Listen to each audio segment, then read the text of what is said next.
नमस्कार दोस्तों, स्वागत है आप सबका वर्मा जी टेक्निकल में। और दोस्तों ये चल रही है हमारी मध्य प्रदेश की जीके जीएस की सीरीज़, और जिसमें हम पढ़ रहे हैं दोस्तों राष्ट्रीय उद्यान और अभयारण्य के बारे में। यानी कि मध्य प्रदेश के जितने भी राष्ट्रीय उद्यान और जो अभयारण्य हैं दोस्तों, उस पर ये हमारी एक सीरीज़ चल रही है। और इसमें आज हमारा दोस्तों ये राष्ट्रीय उद्यान और अभयारण्य का तीसरा वीडियो है। इससे पहले 2 वीडियो बन चुके, अगर आपने वो नहीं देखा तो देख लेना। दोस्तों हम ये राष्ट्रीय उद्यान और अभयारण्य के 5 वीडियो बनाएंगे। उसमें मध्य प्रदेश के जितने भी राष्ट्रीय उद्यान और अभयारण्य हैं ना, उससे जो क्वेश्चन आपके एग्ज़ाम में पूछे जाते हैं ना, वो सारे के सारे कवर हो जाएंगे। तो चलिए फिर ज़्यादा टाइम नहीं लेते हुए हम हमारे वीडियो की शुरुआत करते हैं।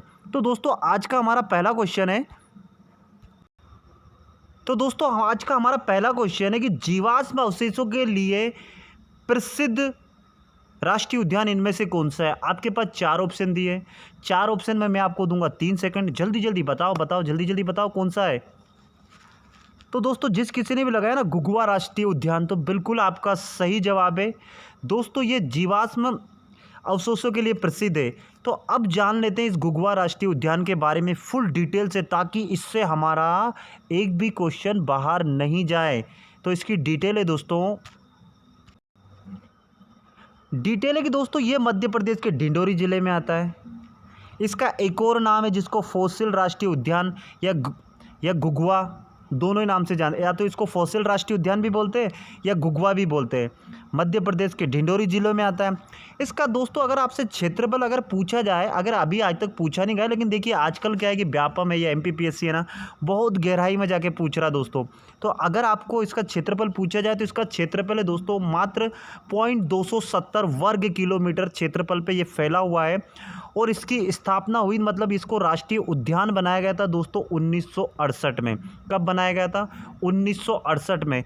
दोस्तों इस राष्ट्रीय उद्यान में है ना जीवाश्म रखे गए पेड़ पौधे, जो हमारे पादप होते हैं ना, पादप पेड़ पौधे जो होते हैं ना, उनका जीवाश्म रखे गए। यानी कि क्या हुआ दोस्तों, इसमें 6.5 करोड़ वर्ष पहले जो पेड़ पौधे थे, है ना, जो पेड़ पौधे थे ना, उनके अवशेष रखे गए इस राष्ट्रीय उद्यान में। कहाँ पड़ता है ये? डिंडोरी में। कैसे याद रखना है? देखो याद रखना कुछ नहीं, देखो पेड़ पौधे में क्या होते हैं, डंठल होते हैं ना, डंठल होते हैं, ठूंठ होते हैं।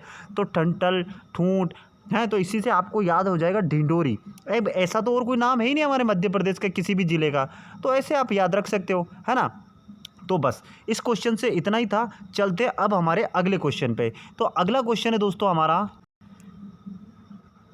मध्य प्रदेश का सबसे छोटा अभयारण्य कौन सा है। मतलब आपको बताना, 4 ऑप्शन दिए हुए, जल्दी जल्दी बताओ यार, मध्य प्रदेश का सबसे छोटा अभयारण्य। तो दोस्तों जिस किसी ने भी लगाया ना राला मंडल, तो बिल्कुल आपका सही जवाब है। और ये तो अब ये हमारा तीसरा वीडियो। मध्य प्रदेश में टोटल कितने अभयारण्य हैं? 31 है ना। सबसे छोटा राला मंडल कहाँ पड़ता है?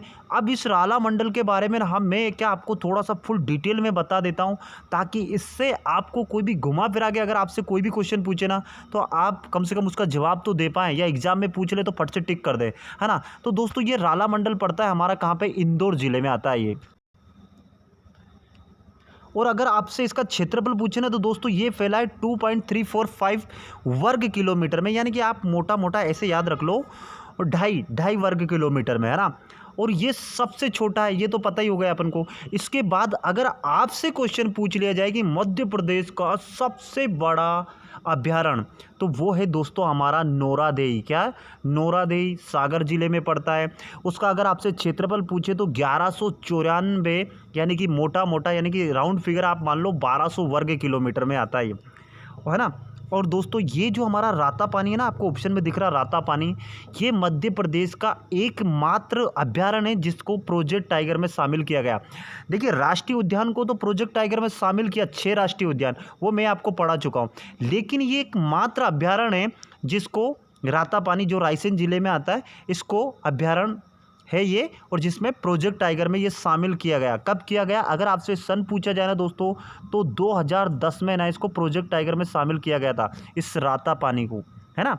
अब चलते हैं हमारे अगले क्वेश्चन पे। तो अगला क्वेश्चन है दोस्तों हमारा, कि किस साल यानी किस वर्ष में जो शिवपुरी है ना, अब शिवपुरी का एक राष्ट्रीय पार्क है, उसको स्थापना कब की गई थी? भाई शिवपुरी में एक राष्ट्रीय पार्क है, एक तो उसका नाम भी अलग है, आप उसको भी बताना है। और सबसे पहले तो जो शिवपुरी में जो राष्ट्रीय पार्क बनाया गया, जो राष्ट्रीय उद्यान बनाया गया ना, वो कब बनाया गया था, किस सन में उसकी स्थापना की गई थी? जल्दी जल्दी बताओ, आपके पास 4 ऑप्शन है और 3 सेकंड, बस 3 सेकंड, जल्दी बताओ। तो दोस्तों जिस किसी ने लगाया ना 1958 यानी कि 1958, तो बिल्कुल आपका सही जवाब है। और थोड़ा सा और इसके बारे में, जो शिवपुरी का जो राष्ट्रीय पार्क है ना, इसके बारे में मैं और डिटेल से आपको बताना चाहता हूँ। तो दोस्तों इसको अन्य नाम से जाना जाता है, जो माधव राष्ट्रीय पार्क है ना, जो माधव राष्ट्रीय उद्यान जो शिवपुरी में पड़ता है, उसी की बात कर रहे हैं। तो उसी की जो माधव राष्ट्रीय उद्यान है ना, उसकी स्थापना हुई थी 1958 में। अगर आपसे इसका क्षेत्रफल पूछ लिया जाए तो क्षेत्रफल है दोस्तों इसका 375 यानी कि 375 वर्ग किलोमीटर। और दोस्तों ये माधव जो राष्ट्रीय उद्यान में ना, इसमें जो हमारा आगरा मुंबई जो राष्ट्रीय राजमार्ग है ना, इसी माधव राष्ट्रीय उद्यान में से होकर गुजरता है ना। तो ये आपका देखिए, एक व्यापम ने एक बार क्वेश्चन पूछा था कि किस राष्ट्रीय उद्यान में से आगरा मुंबई राष्ट्रीय राजमार्ग गुजरता है या कोई राजमार्ग गुजरता है, ऐसे करके क्वेश्चन पूछा था।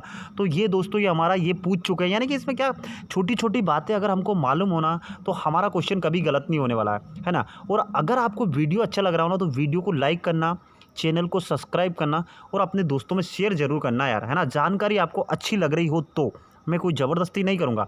तो चलते हैं अब हमारे अगले क्वेश्चन पे। तो अगला क्वेश्चन है दोस्तों हमारा, और क्वेश्चन बहुत काम का है। क्या है कि मुरैना में स्थित अभ्यारण्य का नाम क्या है? आपको तो नाम बताना, 4 ऑप्शन दिए और इसके बारे में खासियतें मैं अभी बताने वाला हूँ। जल्दी जल्दी बताओ, पहले तो 3 सेकंड दिए, जल्दी जल्दी बताओ यार, स्पीड में जोश रखो अपने आप में। हाँ तो दोस्तों जिस किसी ने भी बताया ना कूनो अभ्यारण्य, तो बिल्कुल आपका 100% सही जवाब है। और अब हम बात कर लेते हैं इस कूनो अभ्यारण्य के बारे में। और इससे ना अभी जो कांस्टेबल और इसका जो एग्ज़ाम होने वाला ना, इससे क्वेश्चन आने वाला है आपका, क्योंकि ये इसमें थोड़ा सा करंट अफेयर बना है, तो मैं उसका बारे में भी आपको थोड़ा सा बता देता हूँ। तो थोड़ा सा क्या है इसके बारे में डिटेल। तो दोस्तों इसका पूरा नाम है पालपुर कूनो अभ्यारण्य, मध्य प्रदेश के श्योपुर और मुरैना। यानी कि देखिए कभी कभी क्या दोस्तों, अभ्यारण्य बहुत बड़े बड़े होते हैं, आपको पता है कि कितने कितने वर्ग किलोमीटर में फैले होते हैं। तो ज़रूरी नहीं कि एक ही ज़िले में आए, कभी कभी 2 ज़िले में भी उसकी सीमा आ सकती है, 3 में भी आ सकती है। तो इस प्रकार जो ये पालपुर कूनो अभ्यारण्य हमारा मध्य प्रदेश का, ये मध्य प्रदेश के 2 ज़िलों में इसका क्षेत्रफल आता है। कौन कौन सा? श्योपुर व मुरैना। कौन कौन सा? श्योपुर व मुरैना जिले के अंतर। इसमें देखो एक कूनो नदी है, तो कूनो नदी पर स्थित है, ये कूनो नदी पर स्थित है। ये वन्य जीव अभ्यारण्य कितने वर्ग किलोमीटर में फैला है? तो ये फैला है दोस्तों 345। कितने में फैला है? 345। कितने में फैला है? 345 वर्ग किलोमीटर क्षेत्र में फैला हुआ है ना। देखिए दोस्तों जो केंद्र सरकार है हमारी, जो यानी कि जो सेंट्रल गवर्नमेंट है, उसके शासन के सहयोग से जो एशियाई शेर है ना, हमारे एशियाई सिंह यानी कि शेर लोयन, अरे वही जो गुजरात के जो गिर नेशनल पार्क में, जो गिर राष्ट्रीय पार्क में जो हमारे जो बब्बर शेर है, जो एशियाई शेर है, उनको है ना जो मध्य प्रदेश का जो पालपुर कूनो जो अभ्यारण्य है ना, इसमें लाने की एक योजना चल रही है, एक प्रोजेक्ट चल रहा है। दोस्तों इसका पूरा सर्वेक्षण भी हो चुका है इस पालपुर कूनो का अभ्यारण्य के बारे में। उन शेरों की परिस्थिति, उनकी जो उनको वातावरण कैसा चाहिए, उनके रहन सहन के लिए जो मौसम चाहिए, जो परिस्थितियाँ चाहिए, वो सारी की सारी मौजूद है हमारे ये कूनो पालपुर अभ्यारण्य में। तो ये हमारे मध्य प्रदेश के लिए एक बहुत बड़ी बात हो जाएगी और ये बहुत जल्द होने वाला है। तो ये क्वेश्चन इसलिए बहुत ज़रूरी हो जाता है, इसलिए इसको थोड़ा सा आप ध्यान में रखना, है ना, समझ गए ना। अब चलते हैं हमारे अगले क्वेश्चन पे। तो अगला क्वेश्चन है दोस्तों हमारा, वह अभ्यारण्य जो ग्रेट इंडियन बस्टर्ड के संरक्षण के लिए जाना जाता है। जल्दी जल्दी बताओ कौन सा अभ्यारण्य है वो जो ग्रेट इंडियन बस्टर्ड। अब बहुत सारों को तो मालूम ही नहीं होगा ग्रेट इंडियन बस्टर्ड क्या होता है। ग्रेट इंडियन बस्टर्ड यानी दोस्तों सोन चिड़िया, नाम सुना ना, सोन चिड़िया, उसकी बात कर रहे हैं। तो जल्दी जल्दी बताओ कहाँ पर है। तो दोस्तों जिस किसी ने लगाया ना घाटी गांव, तो बिल्कुल आपका सही जवाब है। ये जो घाटी गांव जो हमारा अभ्यारण्य है ना, इसमें ना ग्रेट इंडियन बस्टर्ड यानी कि सोन चिड़ैया का संरक्षण किया जाता है। तो अब चलते हैं हम घाटी गांव अभ्यारण्य के बारे में थोड़ा सा जान लेते हैं और क्या फैक्ट है इसके बारे में। तो दोस्तों ये जो मध्य प्रदेश में लुप्त प्राय हो गया, ये जो हमारा सोन चिड़ैया है ना, जो ग्रेट इंडियन बस्टर्ड है ना, ये लुप्त प्राय यानी कि इनकी थोड़ी सी ना जनसंख्या है ना थोड़ी सी कम होती जा रही है, किसकी, सोन चिड़ैया। तो इनके संरक्षण के लिए ना मध्य प्रदेश में 2 अभ्यारण्य स्थापित किए गए हैं। कौन से 2, कौन से? एक तो जिसमें ये घाटी गाँव पड़ता है हमारा, कहाँ, ग्वालियर में आता है घाटी गाँव, और एक करेरा आता है हमारा शिवपुरी शामिल, यानी करेरा है ना, करेरा और घाटी गाँव, इन दोनों में है ना जो ग्रेट इंडियन बस्टर्ड यानी कि जो हमारी ये सोने की चिड़िया है ना, मतलब सोन चिड़िया बोलते हैं, सोने की नहीं है, ऐसा नहीं आप मारने चले जाओ, सोने होने की नहीं है मेरे भाई, इनका नाम है सोन चिड़िया। तो इसके संरक्षण के लिए मध्य प्रदेश का ये बहुत अच्छा कदम है, और 2 अभ्यारण्य टोटल इन चिड़ियों के लिए बनाया गया। तो एक तो घाटी गाँव ग्वालियर है ना, और एक करेरा शिवपुरी, और शिवपुरी में हमने कौन सा पढ़ा अभी, माधव, वो अलग है, वो राष्ट्रीय उद्यान है ना, ठीक है। ये अभ्यारण्य है। अभ्यारण्य और उद्यान क्या होता है, मैंने पहला वीडियो पूरा उसके बारे में पूरा डिटेल से बताया। आज ही हमारा तीसरा वीडियो, अगर आपने नहीं देखा ना वो वीडियो, तो इस वीडियो के बाद ज़रूर देख लेना यार, है ना। अब चलते हैं हमारे अगले क्वेश्चन पे। तो अगला क्वेश्चन है दोस्तों हमारा क्वेश्चन है कि डॉल्फिन खालिस्तान अभ्यारण्य की नदियों में पाई जाती है। तो कौन सी नदियों के अभ्यारण्य में डॉल्फिन पाई जाती है, जल्दी जल्दी बताओ, जल्दी जल्दी बताओ। 4 ऑप्शन आपके सामने दिए हैं। इसका जवाब तो अगर कोई ने गलत दिया ना यार, तो बिल्कुल भी यार ये उम्मीद नहीं करता हूँ मैं ना। तो दोस्तों जिस किसी ने भी लगाया ना चंबल, तो बिल्कुल आपका सही जवाब है। और अब थोड़ा सा हम जो चंबल हमारा जो डॉल्फिन के लिए अभ्यारण्य बनाया गया, इसके बारे में जान लेते हैं डिटेल से, ताकि हमारा एक भी क्वेश्चन एग्जाम से बाहर नहीं जाए। तो क्या है इसकी डिटेल? इसकी डिटेल है दोस्तों, तो दोस्तों सबसे पहले तो अगर आपसे पूछा जाए कि ये कौन से ज़िले में पड़ता है, तो ये अभ्यारण्य पड़ता है हमारा मुरैना ज़िले में।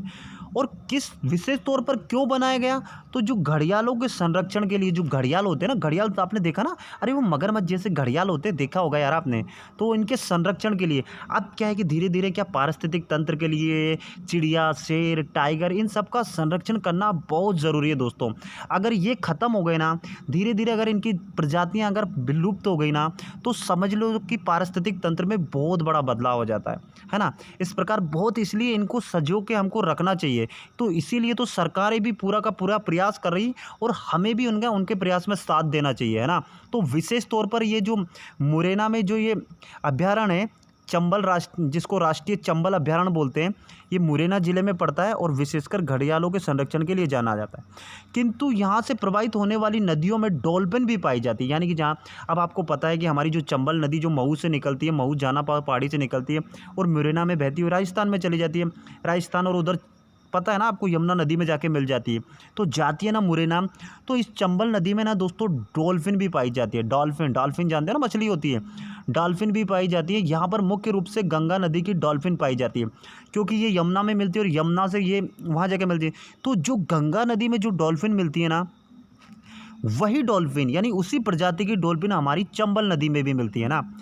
डॉल्फिन को भारत का राष्ट्रीय जलीय जीव घोषित किया गया है, यानी कि जो डॉल्फिन है ना, अगर आपसे पूछा जाए कि भारत का राष्ट्रीय जलीय जीव कौन सा है, तो डॉल्फिन है।